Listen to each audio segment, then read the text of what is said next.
అందరికీ నమస్తే అండి. లతా రియాలిటీ యూట్యూబ్ ఛానల్కి స్వాగతం. ఈరోజు మనము ఎస్ఎన్ పురము రేణుగుంట దగ్గర ఆశా వాళ్ళ ఇంటికి వచ్చాము. వాళ్ళ పాప మేఘన. పాపకి పింఛను 15,000 రావాల్సింది రాలేదు. రాకపోగా పాపకి హెల్త్ ఇష్యూస్ ఉన్నాయండి. ఆ హెల్త్ ఇష్యూస్ పాప పుట్టినప్పుడు బాగానే ఉందంట.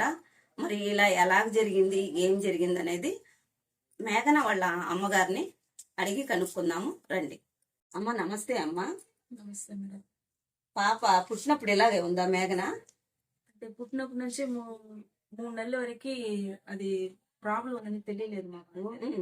ఇంకా 3 నెలల తర్వాత అమ్మాయి చిన్నగానే పుట్టింది.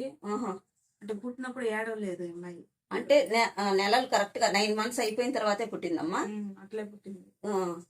ఆ తర్వాత ఇంకా 4-5 నెలల తర్వాత కూడా ఇంకా అట్లే పడుకున్నట్టుగా పడుకున్నది, బోర్లకు పడలేదు.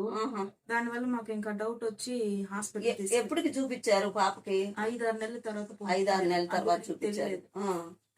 అమ్మాయితో బానే ఉన్నది అప్పుడు కూడా. ఇంకా బానే ఉన్నది. ఇంకా ఇట్లా ఉంది, ఇంకా బోర్లో కూడా పడలేదు ఎలాగని చెప్పి హాస్పిటల్ తీసుకెళ్ళాము. ఓకే. తీసుకెళ్ళాక స్కానింగ్ తీసారు, ఎంఆర్ఐ స్కానింగ్ తీసిన తర్వాత అప్పుడు బ్రెయిన్ డ్యామేజ్ లో ఉంది. బ్రెయిన్ డ్యామేజ్ లో ఉందని బ్రెయిన్ డ్యామేజ్ లో ఉంది, అది ప్రాబ్లం. ఈ పాప కండిషన్ బ్రెయిన్ డ్యామేజ్ లో ఉందంట. న్యూరో వాళ్ళకి సంబంధించిన కేసు అమ్మ ఇది, న్యూరో డిపార్ట్మెంట్. మరి వాళ్ళు ఏం చెప్పారు? బ్రెయిన్ డ్యామేజ్ అన్నారు. ఓకే, కానీ దీనికి సొల్యూషన్ ఏమైనా చెప్పారా? సొల్యూషన్ ఏం చెప్పలేదు మేడం. ఇంకా ఫిజియోథెరపీ చేస్తే కొంచెం రికవర్ అవుతుంది, ఫిజియోథెరపీ చేయాలి అని చెప్పారు. ఎగ్మూర్ చెన్నై బేబీ హాస్పిటల్ వెళ్ళారు. అక్కడ కూడా స్కానింగ్ తీసారు. ఇంకా హార్ట్, ఇంకా ఒక్కొక్క పార్ట్ టెస్ట్ చేస్తాము ఎలా ఉంది అని చెప్పి.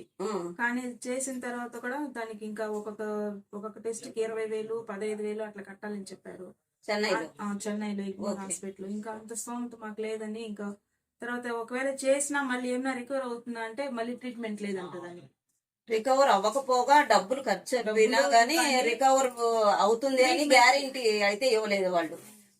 మా ప్రయత్నం మేము చేస్తాం అంటున్నారు. ఈ ప్రయత్నం చేసే దీనిలో డబ్బులు అయితే ఖర్చు అవుతున్నాయి.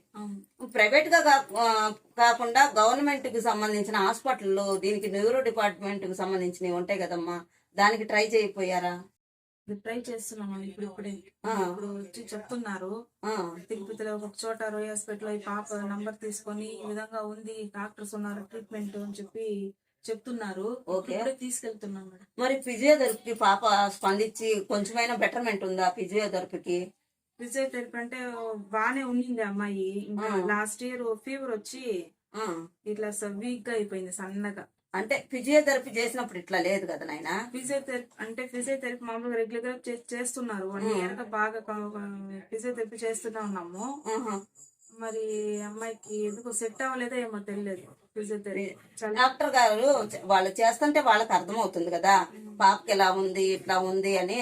ఇవి నరాలకు సంబంధించినవి కదమ్మా, న్యూరో వేరు, నరాలకు సంబంధించింది వేరు కదా. ఇట్లా స్ట్రైట్ గా రావట్లేదా? స్ట్రెంత్ లేదు అమ్మాయికి. అది ఆహారమైన ఫీడింగ్ అయినా కరెక్ట్ గా తీసుకుంటుందమ్మా మేఘన? తింటుంది బాగా, ఫ్రీ మోషన్ అంతా పోతుంది, అది బాగుంది. ఏమంటే ఇట్లా సన్నగా అయిపోయింది. ఒక లాస్ట్ ఇయర్ ఫీవర్ వచ్చింది అమ్మాయికి, వైరల్ ఫీవర్. ఏ ఫీవర్ కూడా తెలియదు, ఫీవర్ అయితే వచ్చింది. ఫీవర్ లో ఇట్లా అయింది అని అనుకుంటున్నారా మీరు? ఫీవర్ వల్ల డాక్టర్ గారు తెలిసి చెప్పారా? అంతకు ముందు స్కిన్ అంతా బాగుండింది అమ్మాయికి. ఫీవర్ వచ్చిన తర్వాత ఫీవర్ వచ్చేసింది ఎండాకాలంలో, అప్పుడు ఇట్లా డల్ అయిపోయింది. డల్ అయిపోయేసి ఇంకా ఇట్లా గాని కాళ్ళు గాని సన్నగా అయిపోయింది. ఇట్లా చూడండి, ఇట్లా ఉన్న పాపని సర్వైవ్ చేసుకోలేక వాళ్ళ మదరు మనకి చెప్తున్నారు, మేడం మా పాపకి ఎవరైనా ఆర్థికంగా గాని లేకపోతే డాక్టర్లకు సంబంధించింది గాని ఏమైనా ఉంటే బాగుంటుంది అని వాళ్ళ అమ్మగారు ఎంతదా బాధపడతా ఉన్నారు. ఫ్రెండ్స్, మీరు ఎవరైనా గాని మానవత్వంతో వీళ్ళ సమస్య ఏందని తల్లికి అర్థం కావట్లేదు. పాపని ఎట్లా రికవర్ చేసుకోవాలి మనము, మన బిడ్డ ఆరోగ్యం ఎలాగ ఉండాలి, మన పుట్టినప్పుడు బాగానే ఉందే నా బిడ్డ, రోజు రోజుకి ఇట్లా క్షీణించిపోతుంది అని ఆవేదన చెందుతున్నారు. ఎట్లా చెప్పుకోవాలో, ఎక్స్ప్రెషన్ చెయ్యాలో ఈ పాప మేఘన వాళ్ళ మదర్ కి అర్థం కావట్లేదు. తల్లడిల్లిపోతుంది. పాప కోసమే తను ఏ పని చేసుకోలేకపోతుంది. మెయిన్ పాపను కాన్సన్ట్రేషన్ చేసుకోవాలి కదా. ఇట్ట ఉన్న బిడ్డని నేను ఎలా వదిలి నా పనులు పాటలు చేసుకోవాలి అని తను మెయిన్ అడిగే హెల్ప్ ఒకటేనండి. మీరు ఏం కోరుకుంటున్నారమ్మా? ఈ పాప బాగా అయిపోతే చాలు. ఆ, బాగా వాళ్ళు కొంచెం కనీసం కూర్చోగలిగి అది తను కూర్చొని కూడా కూర్చోలేదు కదమ్మా, మీరే పట్టుకోవాలి కదా. మెడ కూడా ఇట్లా నిలబడదు. మెడ కూడా నిలబడే నేనే తీసుకొని అంతా నేనే చేయాలి. నువ్వే చెయ్యాలి. పాపకి పెన్షన్ ఎంత వస్తుందమ్మా? 6,000 ఇస్తున్నారు. పర్సంటేజ్ ఎంత ఉంది? 90%. 90% ఉంటే మరి డిఎంహెచ్ఓ పెన్షన్ కి ఎలిజిబుల్ కదా ఈ అమ్మాయి. మీరు ఎందుకు అప్లై చేసుకోలేదు 15,000 రూపాయల పెన్షన్ కి? అదే చెప్పుకున్నాం మేడం, ఇది పాపను కూడా తీసుకెళ్ళాము, చూపించాము, 6,000 ఇస్తా ఉన్నారు. 15,000 రూపాయల పెన్షన్ కి ఎలిజిబుల్ అంటున్నారు, డిఎంహెచ్ఓ కి అప్లై చేసుకోండి అంటున్నారు. ఇంతకన్నా చూస్తే మీకు అర్థమవుతుందా కొంచెమైనా? మెడ నిలబట్ల ఇలాంటి వాళ్ళకి ఇవ్వకుండా ఎవరికి ఇస్తారండి 15,000 రూపాయల పెన్షన్? వీళ్ళేమో ఆ 15,000 తీసుకొని వీళ్ళు వేరేగా ఏం చేయడానికి కాదు, ఇలాంటి పాపకి మెడిసిన్ కి ఉపయోగపడుతుంది, వాళ్ళ ఇంట్లో ఆ బిడ్డను చూసుకోవడానికైనా ఉపయోగపడుతుంది కదండి. మేము ఇలాంటి వాళ్ళకే ఇస్తాము అని కదా పర్టికులర్ గా మీరు చెప్పినారు. మరి ఇలాంటి వాళ్ళకు కూడా 6,000 ఇస్తున్నారు. ఇది ఎక్కడి న్యాయం అసలు?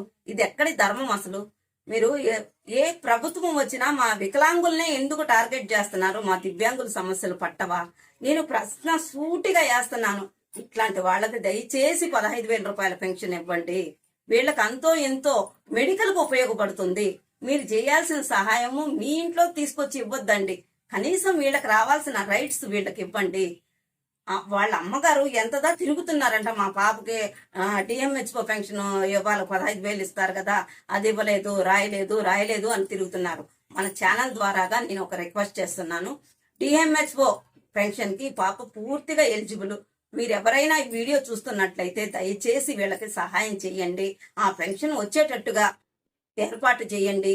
వీళ్ళకి ఆర్థికంగా సహాయం ఇవ్వండి. ఎవరో ఒకళ్ళు ఆ రకంగా అయితే ఆ రకంగా, ఈ రకంగా అయితే ఈ రకంగా, ఏదో ఒక రకంగా సాటి దివ్యాంగులు మరొక దివ్యాంగుల బాధని అర్థం చేసుకుంటారు కాబట్టి మీరు అర్థం చేసుకుంటారని నేను మనవి చేసుకుంటున్నారు. అమ్మా ఆశ, ఇంకేమైనా చెప్పాలనుకుంటున్నావా మేఘన గురించి? అంతే కూడా అంతా చెప్పారు. ఇంకా ఆర్థిక సహాయం మాకు మీరు మీ ద్వారా ఛానల్ చూసి మాకు ఏమైనా సహాయం చేస్తే బాగుంటుంది అనుకుంటున్నాను. అమ్మా మీ ఫోన్ నెంబరు కొంచెం చెప్తారా? 91 కొంచెం పెద్దగా చెప్పమ్మా. 9121258454. ఈ నెంబర్ కి ఎవరైనా సహాయం చేయండి. 9121258454. ఇదండి ఈ రోజు వీడియో. ఎవరైనా దయచేసి ప్లీజ్ కామెంట్ చేయండి. మీ ప్రతి ఒక్క కామెంట్ కి నేను రిప్లై ఇస్తాను. ఇలాంటి వాళ్లను మనం కాకపోతే ఇంకెవరండి? మీలోనే ఉన్నారు. ప్రతి ఒక్కళ్ళు సహాయం చేసే గుణం మీలోనే ఉంది ఫ్రెండ్స్. మిమ్మల్ని మరీ రిక్వెస్ట్ చేస్తున్నాను, ప్లీజ్ వీళ్ళకి హెల్ప్ చేద్దాము. మీ వంతుగా మీరు ఈ వీడియోని 10 మందికి షేర్ చేయండి, లైక్ చేయండి, సబ్స్క్రైబ్ చేసుకోండి. మన లతా రియాలిటీ యూట్యూబ్ ఛానల్ ద్వారాగా మన దివ్యాంగుల కథనాలు బ్యాక్ టు బ్యాక్ వస్తానే ఉంటాయి. మరొక వీడియోతో నేను మీ ముందుంటాను. ధన్యవాదాలు.